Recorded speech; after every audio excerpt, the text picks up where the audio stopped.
Hello, this is Mojo from ThreeChordGuitar.com, and today, by request, we're going to be looking at how to make a vibrato sound. I'm a little bit surprised that my vibrato was picked out as being a good thing. I always thought it was a little weak, but with that in mind, I'm more than happy to share what little I know. I'd like to preface this video by saying this. My vibrato basically came from the fact that I usually don't play guitars with a trem. I play what they call hardtail guitars, specifically mostly Telecasters, like well, this here beautiful little thing. So, you know, with that in mind, it kind of developed out of a need. If you like that sound, you know, that vibrato sound like this, as opposed to just a flat note. If that's what you're looking for, then it's you know, you're out of luck if you don't have a trem. You're basically going to have to learn how to do it yourself. And I might add that even the guitars that I own that have trems, I usually block the trem. I just don't quite like it. So anyway, that's where it came from. I remember when I first started the guitar, there were two people that I was impressed by. One was Eric Clapton, and the other one was B.B. King. And I think the reason why those two guys really stuck out for me more than anybody else was because their playing sounded more like somebody talking or singing than it did just a musical instrument. As a matter of fact, most of their solos, if you think about it, you can probably just hum them or sing them, or at least a melody line. And it also occurred to me that B.B. King either sang or played the guitar, but never did both at the same time, or rarely so. And years later, I read this interview of B.B. King where he said that the reason for that was because when he picks up his guitar, he's basically answering the lines he just sang with his natural voice, and so it's a conversation. B.B. King also said that he always wanted to emulate his cousin, Bucka White, his slide guitar playing, but he never could. And so the closest he could get was to do this vibrato thing. And obviously B.B. King is the king of the vibrato, so what you really should do is turn off this video right now and go listen to B.B. King play. But if you're still willing to watch the end of this thing, maybe we can see, you know, how to better do this little vibrato sound that I so love. Anyway, I'm going to move the camera right now so you have the better angle on my hands, and that way you won't even have to look at me, which, gotta love it. Alright, sorry if it gets jerky. Alright, there are different ways that I personally play a vibrato, and that depends on the style of the music I'm playing. It also depends on what finger I end up on, and that's a very important part, I think, is that you have to, if you do practice, which I personally don't really do, as you probably saw considering my limited skills, but by the way, I'd rather play than practice, so you're not going to see me running scales, for example, but I will play a tune. Anyway, when I practice or when I play, well, depending on where I end up and where the vibrato is needed, it may be, you know, my index finger, it may be, whoops, it may be my ring finger, it may be my Johnny Cash finger, it may be my pinky for all I know. And I have a slightly different way of doing it depending on what finger is involved, so we'll look at them all. So it's a typical little blues run.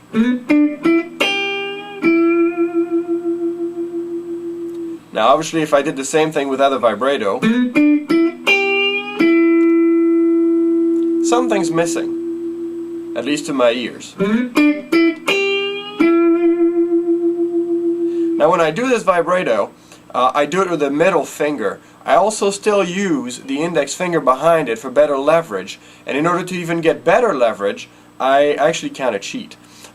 See this part of my hand, right here, that first knuckle? I usually have this flush against the neck, and I use that part almost like a pivoting arm. And it gives me better control and better strength because it's anchored, as it were, against the neck, and the neck is not moving anytime soon, especially not this one. I don't know if I can give you a good shot, but this is one thick neck. So this thing ain't going anywhere. We're not talking a little Ibanez neck here. So I totally used this part of that first knuckle of the index finger stuck against the back, the bottom edge of the neck, to give it more, you know, I can really dig into it. Alright, sometimes it's going to be a descending run, meaning that the finger that's actually fretting right now is my index finger. And so that's the one that's going to be having to do the vibrato, because I don't have a finger behind it. I'd be kind of a mutant in order to help with the vibrato.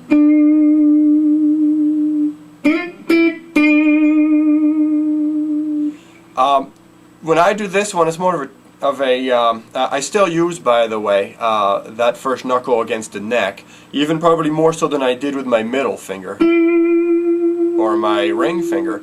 The reason being that it's only one finger, so I have got a lot less strength. So it's more of a requirement for me to use the bottom of the neck as an anchoring point for better leverage.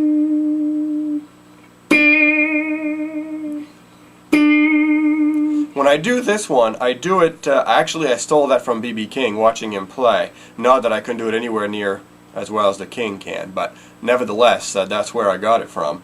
I usually tend to open up these three fingers and then do this motion where I'm almost like fanning. Whoops! Sorry, I'm almost like fanning the air. And it's all wrist at that stage. That's where it's coming from. I also tend to lift my thumb off the back of the neck, so that the only contact with the neck that I still maintain is actually the tip of my index finger and that first knuckle against the bottom edge. And that really gives me a lot more expression.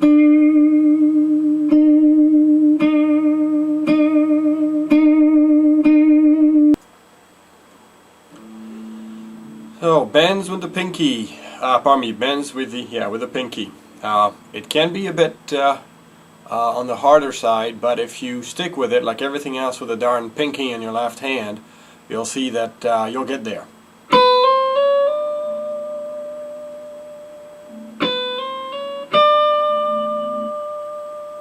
So the first thing that I notice that I do different when I do a bend with the pinky is the fact that the only finger actually touching the neck on my left hand is the pinky. Everything else is off. I think it's an issue of strength, but when I do a vibrato with the pinky, I don't do it by pushing up. I do it by going laterally left to right, and usually fairly fast.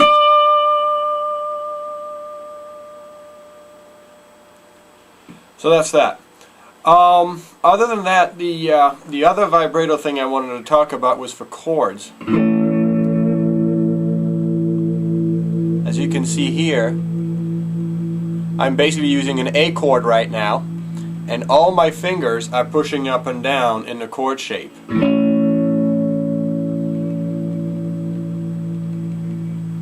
I also use that for things like an E7 chord in blues. Although in that case I traditionally do it side to side instead. And then there's in the middle, and if you have any questions, as always, don't hesitate to come to the forum, and we'll be more than happy to help you out. ThreeChordGuitar.com. Take care.